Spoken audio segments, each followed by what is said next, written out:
برادران ملت اسلامی، السلام علیکم ورحمۃ اللہ وبرکاتہ۔ الحمد للہ وکفا وسلام علی حبیبہ المصطفیٰ، اما بعد فاعوذ باللہ من الشیطان الرجیم، بسم اللہ الرحمن الرحیم۔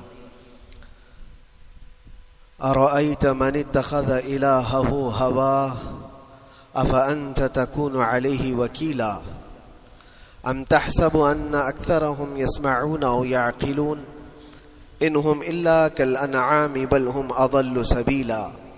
صدق اللہ مولانا العظیم۔ بارگاہ رسالت معاب صلی اللہ علیہ وسلم میں درود پاک کا ہدیہ پیش کریں۔ اللہم صلی علی سیدنا و مولانا محمد معدن الجود والکرم وآلہ واصحابہ الکرام وابنہ الکریم وبارک وسلم صلاة دائمة سرمدا ابدا۔ رب ذوالجلال قرآن عظیم میں یوں ارشاد فرماتا ہے، اے رسول کیا آپ نے نہیں دیکھا ان لوگوں کو جنہوں نے اپنی خواہشات کو اپنا خدا بنا لیا ہے، اپنی خواہشات کو اپنا معبود بنا لیا ہے، جو وہ چاہتے ہیں اسی کے پیچھے بھاگتے ہیں، اس کی عبادت کرتے ہیں۔ اور اللہ تعالیٰ فرماتا ہے، اے نبی کیا آپ ایسوں کی سفارش کریں گے اور ایسوں کے آپ وکیل بنیں گے جو اپنے خواہشات کے پجاری ہیں؟ اور اللہ فرماتا ہے ان میں سے تو اکثر ایسے ہیں کہ انہیں عقل نہیں ہے، وہ جانوروں سے بھی بدتر ہے، جو اپنے خواہشات کے پیچھے بھاگ رہے ہیں۔ شیخ اعظم سیدنا محی الدین ابن عربی رحمۃ اللہ تعالی علیہ، ان کی کئی چیزیں لوگوں میں ایسی بھی مشہور تھی کہ شیخ محی الدین ابن عربی ایسے ایسے الفاظ بول جاتے ہیں جو شریعت میں ہوتے نہیں ہیں۔ بہت سارے مسائل ان کے ہیں، لیکن ایک بار شیخ محی الدین ابن عربی بیٹھے ہوئے تھے، کرسی پر ہیں، سامنے مریدین بھی ہیں، بہت سارے ملنے والے لوگ بھی آئے ہوئے ہیں۔ اسی اثنا میں انہوں نے ایک جملہ ایسا کہا، واقعی اگر آپ کے سامنے بھی ایسی بات آئے تو آپ بپھر جائیں۔ شیخ محی الدین ابن عربی کہتے ہیں، اے لوگوں جو تم سب یہاں میرے پاس بیٹھے ہو، تمہارا خدا میرے پاؤں کے نیچے ہوتا ہے، تمہارا خدا میرے قدموں کے نیچے ہوتا ہے۔ سب ظاہر سی بات ہے، جیسے ایسا جملہ سنا تو اٹھ کر کے لوگ بھاگنا شروع ہو گئے کہ آدمی کافر ہو گیا۔ شیخ اعظم ہیں یہ حضرت محی الدین ابن عربی، جن کی بہت ساری کتابیں ہیں، تصوف میں آپ کا ایک بہت بڑا باب ہے۔ لوگ اٹھ کر کے ادھر سے ادھر چلنے لگ گئے کہ ایسے ایسے جملے بول رہے ہیں، یہ محی الدین ابن عربی کو ہو کیا گیا؟ خدا پیروں کے نیچے ہوگا؟ کفریہ جملہ ہے۔ سب تو چلے گئے، دو باقی رہ گئے جو مخصوص مریدین میں سے تھے۔ انہوں نے کہا کہ حضور جو جملے سنے ہم کو بھی کانوں پر یہ وزن لگ رہے ہیں، لیکن کیوں کہا آپ نے ایسا؟ اس کا کچھ معنی ہے؟ آپ جیسے عظیم المرتبت بزرگ سے ایسا جملہ کیسے ممکن ہے؟ انہوں نے فرمایا کہ ان سب کو بھی تو یہ پوچھنا چاہیے تھا میرے بولنے کا مطلب کیا ہے۔ فوراً بدگمانی کیا اور بھاگ گئے۔ تم دو باقی رہ گئے، میں بتاتا ہوں کہ میں نے یہ جملہ کیوں کہا تھا۔ تو کرسی پر بیٹھے تھے اور چٹائی نیچے بچھی ہوئی تھی یا قالین بچھی ہوئی تھی جس پر لوگ بیٹھے ہوئے تھے۔ آپ نے اپنے ان دو مریدین سے کہا یہ چٹائی اٹھاؤ۔ چٹائی اٹھائی تو دیکھا وہاں پر سونے کے چاندی کے سب سکے رکھے ہوئے تھے جو شیخ محی الدین ابن عربی کے پیروں کے نیچے تھے۔ کہا وہ جتنے آئے تھے وہ اسی کی عبادت کرتے تھے، اس لیے میں نے کہا کہ تمہارا خدا میرے پاؤں کے نیچے ہوتا ہے۔ وہ خواہشات کے پجاری ہیں، میں نے اللہ نہیں کہا۔ اللہ رب العزت وہ قادر مطلق ہے، میں نے کہا جس کی تم عبادت کرتے ہو، جس کو تم خدا بنائے رکھے ہو، وہ میرے پیروں کے نیچے ہوتا ہے۔ اور حقیقت ہے میرے عزیزوں، جنہوں نے خواہشات کے پیچھے بھاگنا شروع کیا، در حقیقت وہ اپنا خدا بنا چکے ہیں ان کو۔ کیا ایسا نہیں ہوتا ہے کہ جو بندہ ضدی طبیعت کا ہوتا ہے، چاہ لیتا ہے کہ یہ مجھے چاہیے تو چاہیے، یہ مجھے چاہیے تو چاہیے. یہ جو ضد ہے اپنی خواہش کو پوری کرنا، یہاں پر کہا گیا ہے کہ وہ اپنی خواہش کی عبادت کر رہا ہے، اس کے پیچھے بھاگ رہا ہے. اسی لیے اللہ کے نبی صلی اللہ تعالی علیہ وسلم کی ایک حدیث میں آپ کو سناؤں. حضور اکرم صلی اللہ علیہ وسلم ارشاد فرماتے ہیں لا یؤمن احدکم حتی یکون ہواہ تبعا لما جئت بہ. تم اس وقت تک پورے مومن نہیں ہو سکتے جب تک کہ اپنی خواہشات کو میری مرضی کے مطابق نہیں بنا دو گے. حضور کے قدموں میں لا کر اپنی ہر خواہش کو قربان کرنا ہو. یہ نہیں کہ میری چاہت تو ایسی ہے، میں خواہش ایسی رکھتا ہوں لیکن شریعت ایسا کہتی ہے. یہ جب ٹکراؤ آیا تو سمجھ لو کہ تمہارے اندر ایمان آیا ہی نہیں ہے، تم مومن نہیں ہو. مومن وہ ہے جہاں دنیا کی ساری خواہشات وہ حضور کے قدموں پر قربان کر دیتا ہے، اس کی اپنی کوئی خواہش نہیں ہوتی. اسی لیے میں اکثر یہ کہتا ہوں ان نوجوانوں سے جن کو کچھ نصیحت کی جائے تو وہ کہتے ہیں کہ مولانا ہماری لائف ہے، ہمیں انجوائے کرنے دی جائے. یہ ابھی تو ہماری لائف ہے، ہماری اپنی لائف کو ہمیں انجوائے کرنے دیا جائے. نادان کس نے کہا کہ تیری اپنی لائف ہے؟ تیری لائف ہے کہاں؟ زندگی یہ نہیں کسی کی کسی کے لیے، زندگی ہے نبی کی نبی کے لیے. اور نہ سمجھ مرتے ہیں زندگی کے لیے. ارے جینا مرنا ہے سب کچھ نبی کے لیے. جو خواہشات کو لا کر کے حضور کے قدموں پر رکھ دیتا ہے تو پھر وہ کہتا ہے میرے عزیزو، وہ پھر آ کر کے یہ کہتا ہے اپنی خواہشات، اپنی طبیعت جہاں سب مر جاتی ہے آدمی کی، اس کی اپنی کچھ نہیں ہوتی، تب اس مومن کی زبان سے یہ نکلتا ہے یا رسول اللہ زمین و زمان تمہارے لیے، مکین و مکان تمہارے لیے، چنین و چنا تمہارے لیے، بنے تو جہاں تمہارے لیے، ہم آئے یہاں تمہارے لیے، اٹھے بھی وہاں حضور کے لیے. اس کا اپنا کچھ نہیں ہوتا. اپنی خواہش ہوگی تو میں کرتا رہے گا، اور جتنی خواہشات کے پیچھے بھاگتا رہے گا دنیا اس کا پیچھا کبھی نہیں چھوڑتی. اور نہ ہی دنیا اس کو کبھی سیراب ہونے دے گی، کبھی پیٹ بھرنے دے گی ہی نہیں. وہ بھوکا ہی رہے گا، وہ پیاسا ہی رہے گا جو دنیا کے پیچھے بھاگتا ہے. ایک مرتبہ سیدنا عبداللہ ابن مسعود رضی اللہ تعالیٰ عنہ غمگین بیٹھے ہوئے تھے، کسی بات کا غم ہوگا. نبی پاک صلی اللہ تعالیٰ علیہ وسلم کا گزر ہو رہا تھا. آپ نے دیکھا، حضرت عبداللہ ابن مسعود سے پوچھا کہ غم کیوں ہے؟ تو آپ خاموش رہے. تو اللہ کے نبی صلی اللہ علیہ وسلم نے ایک جملہ فرمایا جو آج ہم سب کے لیے سبق ہے میرے عزیزوں. فرماتے ہیں لا تکثر ہمک ما یقدر یکن. اپنے غم کو زیادہ مت بڑھا، جتنا لکھا ہے اتنا مل کے رہے گا. وما ترزق یأتک. جتنا اللہ نے رزق لکھا ہے وہ آ کر رہے گا، وہ تیرے پاس آ جائے گا. غم کب بڑھتے ہیں انسانوں کے؟ ہمارے اندر جو ٹینشن جس کو آپ کہہ رہے ہو، فرسٹریشن کہہ رہے ہو، یہ سب چیزیں انسان کی زندگی میں کب آتی ہیں؟ جب یہ اپنی لو اور اپنی خواہشات دنیا سے لگاتا ہے. خالق سے اگر لگاتا ہے تو پھر اس کے غم نہیں بڑھتے، بلکہ غموں کا مداوا ہے. اسی لیے بزرگوں نے فرمایا کہ اگر ٹینشن فری جینا چاہتے ہو تو انسانوں سے امیدیں کم کر لو، اللہ کی ذات سے یقین بڑھا لو، اس کی ذات سے یقین بڑھاؤ. ہم نے دیکھا ہے اپنی زندگی میں جس سے ہم ملتے رہے، جس سے کچھ خواہشیں رکھتے رہے یا جس کے متعلق کچھ امیدیں وابستہ کر رکھی، یہاں امیدیں ٹوٹ جاتی ہیں، پھر انسان کا غم بڑھتا ہے، انسان مغموم ہو جاتا ہے. اللہ کی ذات سے جو وابستہ ہوا اور وہاں جو آس لگایا وہ ہر دن بشاشت کے ساتھ جیتا ہے، یقین کے ساتھ جیتا ہے. اسی لیے میرے عزیزوں، یہاں جس نے بھی اپنے خواہشات کو دنیا کے ساتھ لگایا ہے اسے کم کرنا ہے. لا تکثر ہمک ما یقدر یکن. اللہ کے نبی فرماتے ہیں اپنے غموں کو زیادہ مت کر، جتنا لکھا ہے اتنا تجھے مل کر رہے گا. اس دار فانی میں، اس عمل کی دنیا میں ہم نے اپنے بہت ساری چیزیں پھیلا رکھی ہیں.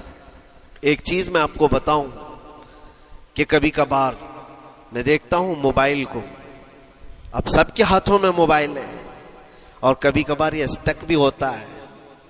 اچھی اچھی کمپنیوں کے موبائل بھی اسٹک ہو جاتے ہیں, یا تو کبھی بہت زیادہ بیٹری گرم ہو جاتی ہے اور موبائل بھی گرم ہونے لگتا ہے. پھر اس کا حل کیا ہے؟ ایکسپرٹ سے پوچھتے ہیں موبائل کبھی ہینگ ہو رہا ہے یا کبھی بہت بیٹری گرم ہو رہی ہے, اس کے ریزن کیا ہے؟ تو وہ ایکسپرٹ یہی بتاتے ہیں کہ اس کے اوپر اوور لوڈ ہو سکتا ہے, بہت زیادہ اس میں ڈیٹا جمع ہو چکا ہے اور پھر بیک گراؤنڈ میں ایکٹیو ہے بہت زیادہ, جس کی وجہ سے بیٹری ہارمفل ہے, بہت زیادہ گرم ہو جاتی ہے. یا تو پھر ایک ساتھ کئی چیزیں اس کے اندر ڈال دی جاتی ہیں تو اس کا پروسیس کم ہو جاتا ہے, اسٹک ہو جاتی ہے. یہ تو موبائل ہے جو تمہیں سکھا رہا ہے. یہی چیز ہے دنیا کے ہمارے اس لائف میں, ہماری زندگی میں بہت زیادہ چیزیں اگر دماغ میں آ جاتی ہیں تو پھر دماغ گرم بھی ہو جاتا ہے اور اسٹک بھی ہوتا ہے, ہر چیز سوچنے سے بھی عاری ہو جاتا ہے, صحیح طریقے کے فیصلے نہیں لے پاتا. اچھا نقصان کیا ہے اس کا؟ سیم ہم نے موبائل ایکسپرٹ سے بھی پوچھا, جب موبائل بہت زیادہ گرم ہونے لگے یا اسٹک ہونے لگے تو اس کو کیا کرنا چاہیے؟ تو ایکسپرٹس بتاتے ہیں کہ اس کے ریڈیشن بہت زیادہ ہوتے ہیں اس وقت اور یہ نقصان پہنچا سکتا ہے. جو استعمال کر رہا ہے اس کے دماغ پر بھی اثر کرے گا, آس پاس کے لوگوں پر بھی اثر کرے گا. ایک موبائل کے اوپر اگر زیادہ لوڈ آ جائے تو اس کے ریڈیشن آس پاس سب کو خراب کرتے ہیں. یہی حال انسان کی زندگی کا ہے. تمہارے دماغ کے اوپر اگر غم زیادہ بیٹھ گئے اور بہت زیادہ دماغ حاوی ہو گیا تو خود کا تو نقصان کرو گی ہی, آس پاس جتنے ہیں سب کا نقصان کرو گے. تمہاری وجہ سے تمہارے ماں باپ بھی پریشان, تمہاری اولاد, تمہارے بیوی بچے سب اس پہ حال ان سب چیزوں میں ملوث ہو جاتے ہیں. اب اس کا علاج کیا ہے؟ کہا گیا موبائل کو آف کر دو, ڈیٹا کم کر دو, اس کے اندر سے کچھ چیزیں ڈیلیٹ کر دو, پھر یہ اپنے نارمل حالت میں آ جائے. چینل کو سیم آپ کے لیے بھی ہے, دماغ میں دنیا کے بہت سارے فطور بھرے ہو تو تھوڑی چیزیں ڈیلیٹ کر دو, تھوڑے دنوں کے لیے اپنی اس ایکٹیو لائف کو روک دو اور آ جاؤ اللہ کی بارگاہ میں اور آنکھ بند کر کے اس کی طرف لو لگاؤ. اس لیے کہ ہماری بیٹری جو چارج ہوگی وہ خالق کائنات سے ہی ہوگی, بنانے والا ہی بہتر جانتا ہے اس کی زندگی کس چیز سے چلتی ہے. اور اسی لیے کہا ہے, امام غزالی رحمۃ اللہ تعالی علیہ فرماتے ہیں جو بندہ اللہ کے ذکر سے کئی دن تک غافل ہوتا ہے تو مردہ لاش ہے جو چل رہا ہے, بازاروں میں جو چل پھر رہا ہے, ذکر الہی نہیں کرتا تو اس کی روح ختم ہونے کے قریب آئی ہے, یہ زندہ لاش ہے. یہاں زمانے ہو گئے, مہینوں بیت گئے, برسوں ہو جاتے ہیں, کتنے دن ایسے ہیں آپ نے اللہ کے ذکر کے لیے الگ سے وقت نکالا ہو؟ کہاں ہے وقت؟ نماز بھی ایسے پڑھ کر کے بھاگ جاتے ہیں جیسے لگتا ہے کہ کوئی چیز ہمارے اوپر سوار تھی, جلدی سے ہٹا دی اور بھاگ گیا. نہیں میرے عزیزوں, ہماری روح جب بیمار ہوتی ہے, ہماری روح کو جب بھوک لگتی ہے تو اللہ کے ذکر سے اس کا علاج بھی ہوتا ہے اور اس کو رزق بھی ملتا ہے. لیکن ہم رزق دیتے ہی نہیں. کبھی آپ نے دیکھا ہماری باڈی کو, صبح ناشتہ نہ کرو, دوپہر میں کھانا نہ کھاؤ تو شام تک ہمارا جسم ہچکولے لینے لگتا ہے, چکر آنے لگ جاتے ہیں. کیوں؟ جسم 2 وقت کے کھانے کو چھوڑنا برداشت نہیں کر پاتا, کمزوری آ جاتی ہے. جسم کو بھوک لگتی ہے, ہمیں کھانا دینا اسے ضروری ہے. اسی طرح اللہ نے ہماری جو روح بنایا ہے, روح کو بھی رزق کی ضرورت ہے. اور روح کا رزق کیا ہے؟ روح کا کھانا پینا کیا ہے؟ کاجو بادام میوے پستے کھا کر کے روح کو طاقتور نہیں بنا سکتے. فرمایا گیا روح کی غذا اللہ کا ذکر ہے. جب بندہ اللہ کا ذکر کرتا ہے تو اس کی روح کو طاقت ملتی ہے اور روح کمزور نہیں رہتی, طاقتور بن جاتی ہے. عزیزان گرامی وقار, پھر میں خلاصتاً یہ بات کہوں گا کہ ہم نے دنیا میں اتنی ساری چیزیں پھیلا لی ہیں, اتنے سارے, جس کی وجہ سے غموں کا بوجھ ہمارے دماغ پر طاری ہے. اور ایک وقت وہ آئے گا جب ساری چیزیں چھوڑ کر کے فوراً بھاگنا پڑے گا, نکلنا پڑے گا. کچھ لوگوں کے متعلق کہا گیا ہے کہ روح نکلنے کے وقت اس کو بہت تکلیف ہوتی ہے, سب کے لیے نہیں. کچھ ایسے لوگ ہیں جن کی روح نکلنے کے وقت درد زیادہ ہوتا ہے, تکلیف زیادہ ہوتی ہے مرنے کے وقت. پوچھا گیا کیوں؟ کہا کہ یہ روح جو ہے اس کی ساری بنائی ہوئی چیزوں میں اٹکی ہوئی ہے, اس کی اولاد میں بھی ہے, اس کے مال میں بھی لگی ہوئی ہے, اس کے گھر میں بھی لگی ہوئی ہے، اس کے جائیداد میں بھی لگی ہوئی ہے۔ روح جب نکل رہی ہوتی ہے ان سب چیزوں سے بھی نکل رہی ہے، جہاں جہاں اس کی خواہشات لگی ہوئی تھی سب جگہ سے کھینچا جا رہا ہے، تو درد بڑھتا چلا جاتا ہے، تکلیف بڑھتی چلی جاتی ہے، اور پھر وہ جب دیکھ رہا ہوتا ہے خالی ہاتھ جا رہا ہو، تکلیف زیادہ ہوتی ہے۔ اسی لیے میرے عزیز و اللہ کے نبی صلی اللہ تعالی علیہ وسلم کا جب آخری وقت آیا، آپ کے وصال کا وقت آیا، حضور نے اپنی بیویوں کو بلایا، ازواج مطہرات کو بلایا اور پوچھا کہ کس کے پاس کتنا سونا ہے، کتنا زیور ہے۔ ازواج مطہرات نے کہا میرے پاس اتنا ہے، ان کے پاس اتنا ہے، سب نے اپنے چاندی سونے کے زیورات لا کر پیش کر دیا۔ حضور پاک صلی اللہ علیہ وسلم نے فرمایا اے میری بیویوں، اے میری ازواج، اگر تم چاہو تو یہ سب اللہ کی راہ میں خیرات کر دو، اللہ کی راہ میں اس کو وقف کر دو، خیرات کر دو۔ بیویوں نے پوچھا یا رسول اللہ صلی اللہ علیہ وسلم، کیا آج سے سونا چاندی پہننا حرام ہو گیا ہے؟ کیا ہمارے لیے ناجائز ہو گیا ہے؟ نبی پاک صلی اللہ علیہ وسلم نے فرمایا نہیں، زینت تو تمہارے ہی لیے ہے، سونا اور چاندی تمہارے لیے ہے، حرام نہیں ہے، ناجائز نہیں ہے، لیکن میں دیکھ رہا ہوں میری زندگی کا آخری وقت آ گیا، میں رب ذوالجلال کی بارگاہ میں جانے والا ہوں، میں یہ چاہتا ہوں کہ اس حال میں دنیا سے جاؤں کہ میرے گھر میں سونا چاندی کا کوئی ٹکڑا پڑا ہوا نہ ہو اور اللہ کی بارگاہ میں فقیر اٹھایا جاؤ۔ یہ نبی پاک صلی اللہ تعالی علیہ وسلم کی خواہش ہے کہ میں اللہ کی بارگاہ میں اس حال میں جاؤں کہ میرے گھر میں کوئی چیز رکھی ہوئی نہ ہو، سونا اور چاندی، مال و دولت۔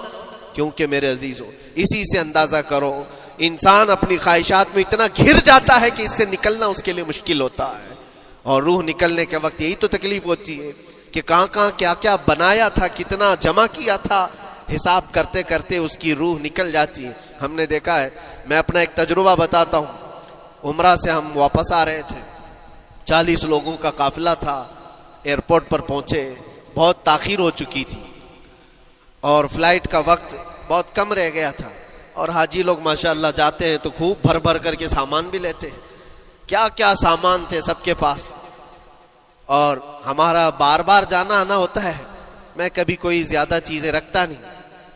ہم تو آگے نکلے، گروپ پورا تھا اور سارے لوگ سامان لے کر کھڑے تھے، وقت گزرتا گیا، فلائٹ جہاں چیک ان ہو رہا تھا سامان، انہوں نے کہا کہ 25 کلو سے زیادہ کا الاؤڈ نہیں ہے، اور یہاں 40 کلو لے کر بیٹھے ہوئے تھے، میرا تو تھوڑا سا لے لے، تیرا تو تھوڑا سا لے لے، ایک دوسرے کو پیش کر رہے ہیں۔ 3-4 لوگوں نے تو مجھے پکڑایا کہ آپ کے پاس سامان کم ہے مفتی صاحب، آپ تھوڑا سا ہمارا لے لو، جس کا لے سکتے تھے لے لیا۔ پھر اس کے بعد 1 گھنٹے سے کم ٹائم بچا تھا، انہوں نے کاؤنٹر کلوز کر دیا۔ میں نے دیکھا 20 سے 25 حاجی ایسے ہیں جن کا سامان بکھرا ہوا ہے، اور کیا لے جا سکتے ہیں ہاتھ میں، وہ بھی 7 کلو 8 کلو اتنا ہی تھا۔ ان کی خواہشات میں دیکھ رہا تھا، کوئی مسلح اٹھاتا ہے، کوئی کھجور اٹھاتا ہے، کوئی کہتا ہے نہیں میرے بچوں کے لیے کھلونے لیا تھا اس کو لے لیتا ہوں، وہ لے لو تو مسلح چھوڑنا پڑتا ہے، یہ لے لو تو کھجور چھوڑنا پڑ جاتا ہے۔ کسی نہ کسی طرح سے وہ لوگ آخری وقت 2-4 چیزیں لے کر کے نکل رہے تھے، اور بکھرا ہوا پورا سامان ایئرپورٹ پر ایسے ہی موجود تھا، 1-2 کلو نہیں، کتنے کلو کا سامان چھوڑ کر کے یوں ہی آنا پڑا۔ یا تو پھر فلائٹ کے سفر پہ جاؤ یا سامان میں لگے رہو، 2 ہی آپشن تھے، اور کون وہ چھوٹے سامان کے لیے اپنا سفر ملتوی کرتا۔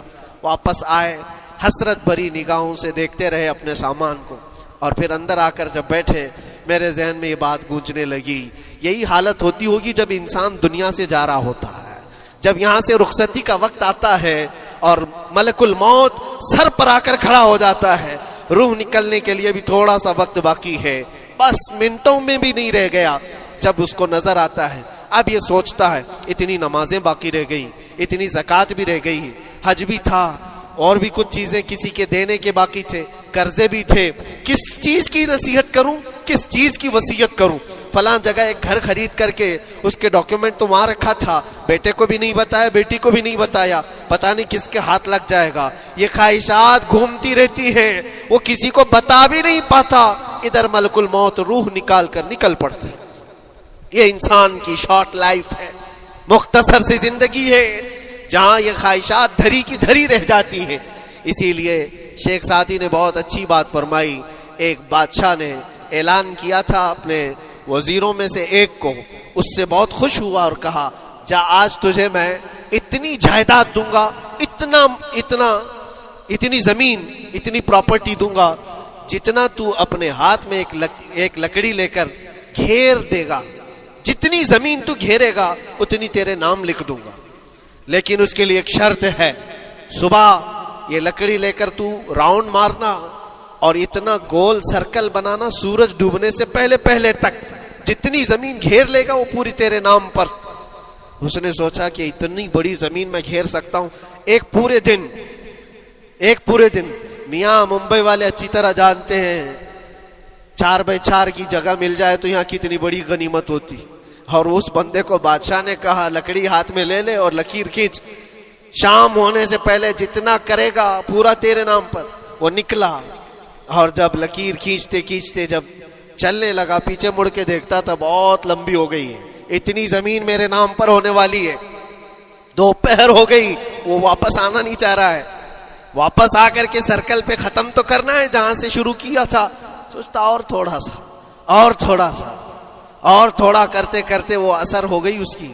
اب اس کو لگا کہ واپس پلٹنا چاہیے، کئی کلومیٹر ہو گئے تھے، اتنے کلومیٹر کی زمین اب وہ اپنے نام پر کروانے والا تھا، لیکن جب واپس پلٹنے کا وقت آیا سانس پھولنے لگ گئی، کیونکہ صبح سے چل رہا ہے، کھایا بھی نہیں ہے، پیا بھی نہیں ہے، جس چیز کو جمع کرنے کے لیے دوڑتا رہا۔ اب سورج پیلا پڑ گیا، ڈوبنا کے وقت قریب آنے لگا تو اب بھاگنا شروع کیا۔ بادشاہ اور اس کے وزیر انتظار کر رہے تھے کہ یہ لوٹے گا بھی۔ اب دیکھا بڑی دور سے یہ دوڑتا آ رہا ہے، اپنی لکڑی کو لکیر زمین پر کھینچتے ہوئے کہ جلد سے جلد اپنے اس پوائنٹ پر پہنچ جاؤں جہاں سے شروع کیا تھا۔ سانس پھولنے لگ گئی، دوڑتے ہانپنے لگ گیا، سورج ڈوبنے کے قریب آ گیا، آخری کرنیں باقی تھی اور اس کا پوائنٹ بھی قریب آ گیا تھا۔ دوڑتے کسی طرح سورج غروب ہونے سے پہلے پہنچ گیا وہاں پر، لیکن کثرت سے بھاگنے کی وجہ سے ٹھوکر کھا کر کے گر گیا اور اپنے اس پوائنٹ پر لکڑی لا کر کے جمع کر دیا۔ بہت بڑا سرکل، بہت بڑی لکیر کھینچا تھا، لیکن ایسا گرا کہ دوبارہ اٹھ نہیں سکا۔ جب سپاہی اٹھانے کو آئے تو اس کی موت ہو چکی تھی، اس کی روح نکل چکی تھی، اتنا دوڑا تھا اس کی روح نکل گئی۔ بادشاہ نے کہا اس نے صبح سے لے کر شام تک اپنے نام جائیداد کرنے کے لیے اتنی دوڑ لگائی، بہت لمبی لکیر کھینچا، اتنی بڑی پراپرٹیز کے نام پر ہوتی، لیکن عقل مند دانشور تھا بادشاہ۔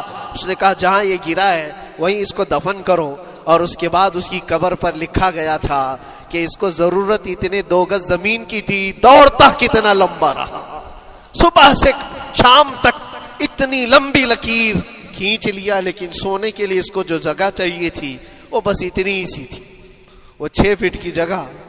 عزیزان گرامی، یہ ایک زندگی کے کسی کا حادثہ ہو سکتا ہے، لیکن میں نے دیکھا ہے کہ تقریباً سب کی لائف میں یہی ہے، ہم اپنی خواہشات کے پیچھے اتنی تیز دوڑتے رہتے ہیں، لیکن جس چیز کی ہمیں ضرورت ہے اس کی طرف ایک بار بھی نظر نہیں کرتے۔ کون سی چیز ہے جس کی ہمیں ضرورت ہے؟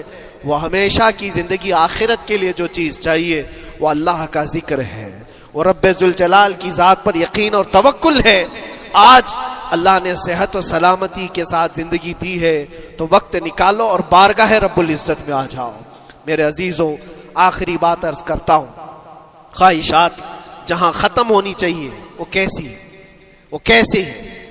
اللہ کے نبی صلی اللہ تعالی علیہ وسلم مجلس میں بیٹھے ہیں، ایک صحابی کا مسئلہ ایسا تھا کہ وہ صبح جلدی دوڑ کر کے چلے جاتے تھے۔ صحابہ نے ان کی شکایت کی کہ یہ فجر میں اتنی جلدی چلے جاتے ہیں کہ کسی سے ملتے ہی نہیں۔ حضور نے پوچھا کہ وجہ کیا ہے؟ ان سے پوچھا گیا تو انہوں نے کہا یا رسول اللہ صلی اللہ علیہ وسلم، میرا گھر ایک یہودی کے گھر سے لگا ہوا ہے، اور یہودی کے گھر پہ ایک کھجور کا درخت ہے جس کی شاخیں میری آنگن میں بھی آتی ہیں، اور پکی کھجوریں صبح صبح میرے آنگن میں گر جاتی ہیں۔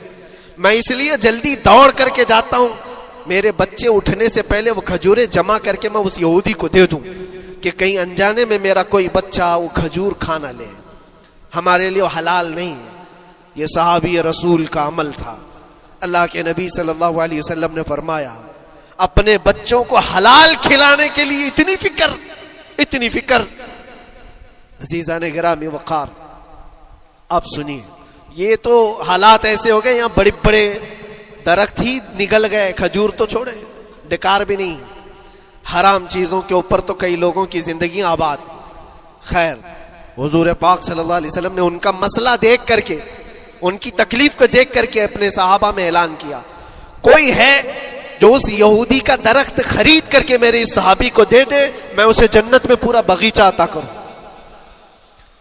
جنت میں پورا باغ اسے عطا کروں. صحابہ ظاہر سی بات ہے، ایک بار حضور نے فرمایا تو پھر اس کو حاصل کرنے کے لیے ایسی دوڑ لگتی تھی، سب گئے، میں حاصل کر لوں، میں حاصل کر لوں. اب اس یہودی کو منانا تھا کہ تو ایک درخت جو ہے اپنے پڑوسی کو بیچ دے، آنگن میں اس کے ہے، بیچ دے. اب اس کو لگا کہ ان لوگوں کی ضرورت ہے، مجبوری ہے، تو وہ بھی اکڑ کر بیٹھا کہ مجھے بیچنا نہیں، مجھے دینا نہیں. اب سنیے میرے عزیزوں، مدینے میں ایک صحابی ہیں ابو دحداح، اللہ اکبر، کبھی میں پڑھتا ہوں تو حیرت ہوتی ہے. ابو دحداح مدینے کے اس صحابی کا نام ہے جن کا باغیچہ پورے مدینے میں سب سے مشہور ہے، ان کی کھجوریں سب سے مہنگی کھجوریں. اوالی مدینہ آج بھی مشہور ہے، جہاں کی اجوا کھجوریں بہت پسند کی جاتی ہیں. ابو دحداح کا باغیچہ بنا ہوا تھا، بڑا خوبصورت تھا، لوگ مثال دیتے تھے، تعریفیں کیا کرتے تھے، ابو دحداح کا باغیچہ مدینے میں سب سے قیمتی باغیچہ ہے. ابو دحداح حضور کی بارگاہ میں آتے ہیں، کہتے ہیں یا رسول اللہ صلی اللہ علیہ وسلم، اگر میں اس ایک درخت کو خرید کر کے وقف کر دوں تو کیا میرے آقا مجھے بھی ملے گا جنت میں؟ اللہ کے نبی نے فرمایا جو میں نے وعدہ کیا ہے وہ تجھے بھی عطا کیا جائے گا. ابو دحداح کہتے ہیں اس یہودی کے پاس سیدھے آتے ہیں، کہا کہ تو ایک درخت بیچ دے گا، بدلے میں تجھے بہت اچھی قیمت دیتا ہوں. اس نے کہا کیا دو گے؟ کہا مدینے میں ابو دحداح کا باغیچہ تمہیں پتا ہے؟ اس نے کہا ہاں جانتا ہوں، نام بہت سنا ہوا ہے. کہا وہ پورا باغیچہ اس ایک درخت کے بدلے دے دیا جائے گا، ایک درخت کے بدلے دے دیا جائے گا. اس یہودی نے کہا کیا مذاق کر رہے ہو؟ یہ کیا مذاق ہے؟ میرے آنگن میں اگے ہوئے ایک درخت کی وجہ سے ابو دحداح کا اتنا قیمتی باغیچہ دے دیا جائے گا، یہ کیسے پاسبل ہے؟ اس صحابی نے کہا اللہ کے نبی کی بات ہے، ہم مذاق نہیں کرتے، ہمارے لیے وہ ایک باغیچہ کیا ایسے 70 باغیچے ہوں، نبی پاک کی بات پر ہم سب عطا کرتے، سب ہم وقف کر دیں. اس یہودی نے کہا کہ ان کی تو مت ماری گئی ہے مسلمانوں کی، یہ دیکھو اپنے نبی کی بات پر اتنا قیمتی باغیچہ مجھے دینے کو تیار ہے. اور پھر اس نے سوچا سودا بھی تو اچھا ہی ہے، باغیچہ تو ملے گا ہی، لیکن جو میں درخت بیچ رہا ہوں یہ جائے گا کہاں؟ یہ بھی تو میرے آنگن میں ہی رہنے والا ہے. درخت اگر کوئی خرید لیا تو ایسا تو نہیں ہے کہ یہ درخت وہاں جائے گا، یہ تو میرے آنگن میں ہی ہے. سودا کر لیا. کہا بات اگر سچی ہے تو میں یہ درخت اپنے پڑوسی کو جو تمہارا دوست ہے مسلمان اس کو دے رہا ہوں، بدلے میں مجھے ایک باغیچہ دے دو. ابو دحداح نے اسی وقت لکھ کر کے دے دی، یہ باغیچہ تیرے نام کا ہے. سوچو میرے عزیزوں، جس کو سینچا ہو محنتوں سے، جس باغیچے کو سجایا ہو، وہ راستے میں کھڑے ہو کر کے اس کا سودا کر رہے ہیں. کس بات پر؟ حضور پاک کی بات تھی، رسول اللہ کا فرمان تھا. آئے، ان کی بیوی ان کے بچے، باغیچے میں ہی گھر بنا ہوا تھا، نہایت ٹھنڈا گھر ہوا کرتا تھا، وہ لوگ سکون کے لیے وہاں بیٹھتے تھے. ابو دحداح اپنے باغیچے کے دروازے پر آئے، پھاٹک پر، اندر نہیں آتے، باہر کھڑے ہو کر کے اپنی بیوی کو پکارتے. ام دحداح پوچھتی ہے، وہ آواز آتی ہے کیا ہوا اندر کیوں نہیں آتے؟ باہر کھڑے ہو کر ابو دحداح کہتے ہیں بیگم باہر آ جا، یہ باغیچہ بک چکا ہے، اب ہمارا نہیں ہے، سامان لے، بچے لے اور باہر آ جا. بیوی نے کہا یہ کیسے اچانک؟ نہ کچھ کہا نہ کچھ بتایا. لیکن وہ عورتیں دنیا دار عورتیں نہیں تھیں. وہیں سے اندر سے کہتی ہے ابو دحداح میرا تم پر یقین ہے، اگر سودا کیا ہوگا تو بہت بھاری سودا کیا ہوگا، ورنہ ابو دحداح کا باغیچہ مدینے میں بیچے جانے کے قابل نہیں ہے. کون ہے جو اس کی قیمت لگائے گا؟ میرا گمان یہ ہے کہ میرا شوہر اگر سودا کیا ہوگا تو بہت اونچا سودا کیا ہوگا. ابو دحداح نے کہا میری رفیق حیات باہر تو آ جا، میں تجھے بتاؤں کون سا سودا کیا ہے، باہر آ جا. بچوں کو لیتی، اپنا سامان سمیٹتی ہے، اور اسی وقت باغیچہ چھوڑ کر کے باہر نکل آئی. ابو دہدا سے پوچھتی ہے یہ اچانک سودا کرنے کی کیا ضرورت پیش آئی؟ یہ اس طرح سے اچانک تم نے سودا کر لیا اور مجھے باہر بلایا؟ کیا سودا کیا؟ کتنے پہ بیچا؟ ابو دہدا نے کہا میرے ہاتھ میں پیسہ تو 1 روپیہ نہیں، 1 درہم نہیں ہے. کہا پھر کتنے میں بیچا؟ کہا اندازہ بھی نہیں کر سکتی. اللہ کے نبی نے فرمایا میرے اس صحابی کے لیے جو ایک درخت خرید کر کے دے دے اسے میں جنت کا باغیچہ عطا کروں گا. میں نے اپنے دوست مسلم بھائی کے لیے اس کا درخت خرید کر کے وقف کیا ہے اور بدلے میں اس یہودی کو یہ باغیچہ دے دیا ہے.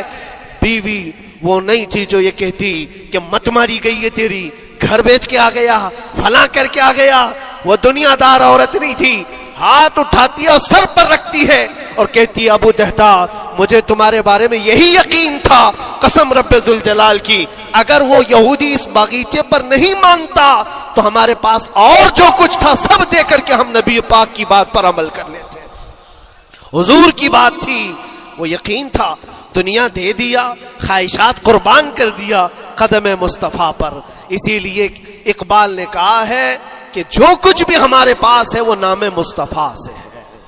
آبروئے ماز نام مصطفیٰ، ہم سب کی عزت و آبرو مصطفیٰ کے نام سے ہے. وہاں اپنی خواہشات قربان کر دو، ختم کر دو. اپنے اندر کی جتنی چیزیں ہیں حضور نے فرمایا تو اس کے بعد اپنی طبیعت نہیں، اپنی خواہش نہیں. تم اپنے گھر پر سوچتے بیٹھے رہو گے کہ میرا گھر کیسے، میری بیوی کیا بول رہی ہے، میرا باپ کیا بول رہا ہے، میری ماں کیا بول رہی ہے. نہیں، وہ صحابہ کی زندگی یہ تھی دنیا کیا بول رہی ہے اس سے ہمیں مطلب نہیں، میرے مصطفیٰ کیا فرما رہے ہیں. اپنی خواہشات وہاں پر. حضرت انس بن نزیر ایک صحابی ہیں، وہ حضور صلی اللہ تعالیٰ علیہ وسلم کے بڑے رازدار صحابی تھے. حضور ان کے گھر پر موجود ہے. مکہ سے ایک لیٹر آیا، جنگوں کی وہ لوگ تیاری کر رہے تھے. اور انس بن نزیر کون ہے؟ یہ ان کی بیوی جو تھی انس بن نزیر کی، اپنی بیوی سے بہت محبت کرتے تھے، بلکہ عشق کرتے تھے، عشق کرتے تھے اپنی بیوی سے. اور عشق میں ان کی شادی بھی ہے، اپنی بیوی کو بہت چاہتے تھے. اب سنو، مصطفیٰ کریم صلی اللہ علیہ وسلم انس بن نزیر کے گھر پر ہے. مکہ سے ایک قاصد آیا اور رازدارانہ طور پر ایک خط دیا. کہا مکہ والے جنگوں کی تیاری کر رہے. حضور نے خط کو پڑھوایا اور انس بن نزیر سے کہا انس یہ بات تیرے اور میرے بیچ میں راز ہے، کسی سے نہیں کہنا. جب تک میں نہ کہوں اس خط کا ذکر کسی سے نہ کرنا. انس بن نزیر نے کہا اے اللہ کے نبی آپ کا حکم. اس کے بعد میری زبان نہیں کھلے گی. خط کو بند کر دیا، رکھ لیا. حضور جب تشریف لے گئے گھر سے، ان کی بیوی، ان کی محبوبہ، ان کی رفیق حیات جس کو بہت زیادہ چاہتے تھے آئی. کہا انس رسول اللہ گھر پر آئے تھے، کچھ راز کی بات چل رہی تھی، کیا بات چل رہی تھی؟ انس بن نزیر نے کہا دیکھ میری بیگم، محبت اپنی جگہ پر، وہ میرے مصطفیٰ کا راز، وہ میں نہیں شیئر کر سکتا، وہ نہیں بتا سکتا. بیوی ہنس کر کہتی تم نہیں بتاؤ تو کوئی بات نہیں، میں نے تو دیوار کے پیچھے سے سن لیا ہے، مکہ والے جنگوں کی تیاری کر رہے ہیں، خط آ گیا ہے. انس بن نزیر نے اپنی بیوی سے اتنی بات سنی، سیدھے جا کر کے گلا پکڑ لیا، گردن کو دبوچ دیا اور کہا اس وقت تک میں تیری گردن نہیں چھوڑوں گا جب تک میرے مصطفیٰ کا فرمان نہ آ جائے. گردن پکڑ لیا اس عورت کی جس کو سب سے زیادہ یہ چاہتے تھے. لے آئے حضور کے پاس. کہا یا رسول اللہ معاف کر دیں، آپ کا راز تھا، میں نے تو نہیں بتایا، مگر میری بیوی نے دیوار کے پیچھے سے سن لیا اور اس لیے میں اس کی گردن پکڑ کر کے لایا ہوں کہ کہیں میں مجرم نہ بن جاؤں، نبی پاک کا راز افشا کرنے والا میں مجرم نہ بن جاؤں. آقا اگر آپ حکم فرمائیں تو میں اس کو ختم کر دوں یا اس کو طلاق دے کر کے آزاد کر دوں، آپ کے فرمان پر میں کامل عمل کر سکوں. اللہ کے نبی نے فرمایا انس چھوڑ دے گردن، جس طرح تو ہمارے راز کی حفاظت کرتا ہے یہ میری صحابیہ ہے، یہ بھی میرے راز کی حفاظت کرے گی. اس کے بعد ہاتھ چھوڑ دیا اور اپنی بیوی سے کہا کہ دیکھ میری محبت، میرا عشق اپنی جگہ پر، بات جب مصطفیٰ کی آئے گی پوری کائنات کو میں چھوڑ دوں گا، میرے مصطفیٰ کی بات کو عمل کروں گا. اور اس بیوی نے بھی یہی کہا انس اگر تو مجھے راز بتا دیتا حضور کا عشق میں ڈوب کر کے, محبت میں ڈوب کر کے, تو جو گلا تو نے میرا پکڑا کل میں تیرا گلا پکڑ کر حضور کے پاس لاتی کہ حضور یہ آپ کی غلامی کے قابل نہیں ہے. یہ ان کا کمال درجے کا ایمان تھا, اپنی خواہشات کو قربان کر دیا. ایک مدینے کی خاتون ایسی ہے, سب سے زیادہ حسین و جمیل لڑکی ہے, حضور کے پاس ایک حبشی کالے رنگ کے صحابی ہیں, آئے کہا یا رسول اللہ مجھ سے کوئی شادی نہیں کرتا. حضور نے فرمایا کہ جا میں تیری شادی کے لیے ایک جگہ پر پیغام بھیجتا ہوں, اور بھیجا اس لڑکی کے گھر. انصاری صحابی کی ایک لڑکی اتنی خوبصورت ہے مدینے میں, ان کے گھر بھیجا. یہ تو حبشی قسم کے تھے. یہ ایک پیغام لے کر کے جب آئے, ماں باپ باہر بیٹھے ہوئے, لڑکی اندر ہے. ماں باپ نے دیکھا کیوں آئے ہو؟ کہا میں پیغام لے کر آیا ہوں. کس چیز کا؟ آپ کی بیٹی سے نکاح کا. کس نے بھیجا؟ کہا اللہ کے رسول نے. ماں اور باپ ہیں, شکل و صورت دیکھی اور ان کی حسینہ بیٹی. کہا ٹھیک ہے تم جاؤ واپس, ہم حضور سے بات کر لیں گے. اتنا ہی کہا, ٹال دیا ہوگا. وہ صحابی جو آئے تھے کالے رنگ کے, انہوں نے کہا یہ تو روز کی بات تھی, ہر جگہ ریجیکٹ ہوتا ہی تھا, میرے لیے تعجب کی بات نہیں تھی, میں تو واپس آیا حضور کے پاس. ہوا گھر میں کیا, اندر جوان لڑکی جو گھر میں موجود تھی بھر آئی. کہا ماں باپ سے پوچھتی ہے کہ اماں کون آیا تھا؟ کہا ایک نوجوان نکاح کا پیغام لے کر کے.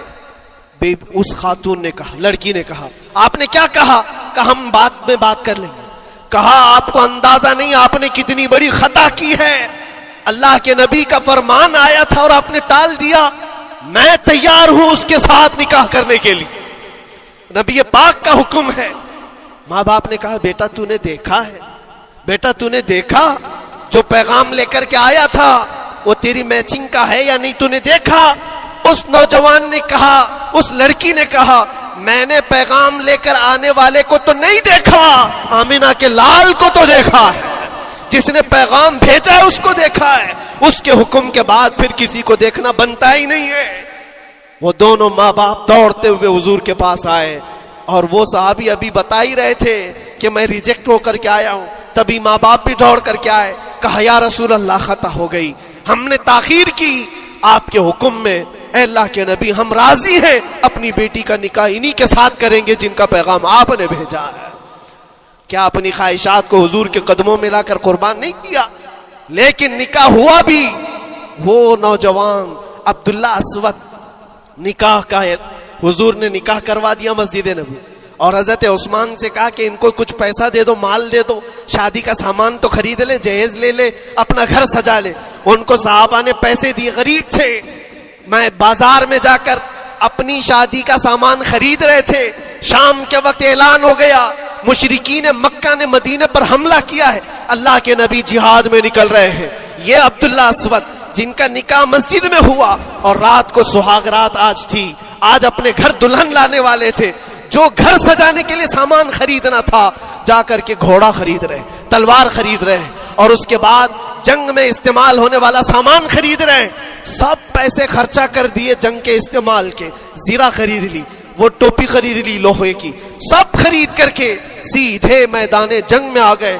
صحابہ بھی پہچان نہیں رہے تھے, صحابہ بھی نہیں پہچان رہے تھے. وہ غریب صحابی کبھی گھوڑے پر نہیں بیٹھے, لیکن شادی کا پورا پیسہ یہ جنگ کے سامان میں لگا دیا.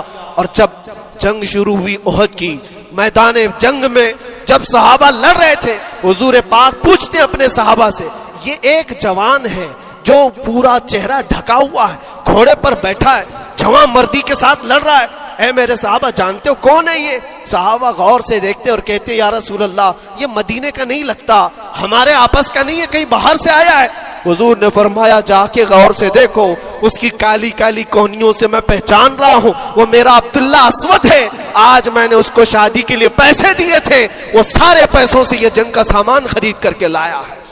شام ہونے سے پہلے خبر آئی عبداللہ اسود کو ظالموں نے شہید کر دیا تھا, قتل کر دیا تھا, اور وہ مٹی میں گرے ہوئے تھے. حضور خود چل کر کے آئے, عبداللہ اسود کے پاس آ کر کے بیٹھتے ہیں اور سر اٹھا کر کے اپنی گود میں رکھتے ہیں, چہرے سے دھول کو صاف کرتے ہیں, اور پھر فرماتے ہیں اللہ کے کچھ بندے ایسے ہیں جو اللہ سے کیا ہوا وعدہ پورا کر کے دکھاتے ہیں. ساری دنیا ایک طرف، فرمان مصطفیٰ ایک طرف۔ میرے عزیزوں، یہ خواہشات کی قربانیاں ہیں جب جا کر کے ایمان تکمیل پاتا ہے۔ بس اخیر میں اتنا کہوں گا، ہمارا ایمان صرف اتنا ہونا ہے، انہیں جانا انہیں مانا، نہ رکھا غیر سے کام، للہ الحمد میں دنیا سے مسلمان گیا۔ اٹھو، قوت عشق سے ہر پست کو بالا کر دو، دہر میں نام محمد سے اجالا کر